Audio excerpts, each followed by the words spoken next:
জিনিয়ন ভাড়া দিয়েছিলাম 60 টাকা। হ্যাঁ কইতাছে ভাই বেটার 20 টাকা আরো বাড়ায় দেন। আমার কথা, আমার কাছে টাকা আছে ভাই, আমি দিমু না। আরে 20 টাকা বাড়ায় দিলে হ্যাঁ লোক ভাই জিতো গা। কি হয়ে যাবো গা ভাই, লোক ভাই দিব গা। যে বেটার কাছে 20 টাকা থাকবো না, ওই বেটার ওই সময় কি করবো?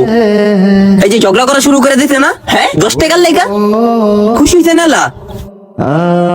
এলা বুঝছেন কি লেগে ওই দিন আমি 10 টাকা বাড়ায় দিতে চাই নাই, বুঝেন এলা? হ্যাঁ দেখতাছি তো ভুলটা আমারই। যে সাপরে মাইসে বাইরে মেরা লইতে লইছিল, ওই সাপরে বাঁচাইছে আমি, ওই সাপ এখন আমার কামড় দিতে আইছে। দেন 100 টাকা দেন। কেমন লাগতেছে ভাই অনুভূতি? আরে মি আর কইেন না,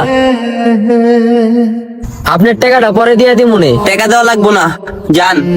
আর এরকম আবেগী হয়েন না। হ্যাঁ ভাই বুঝছি।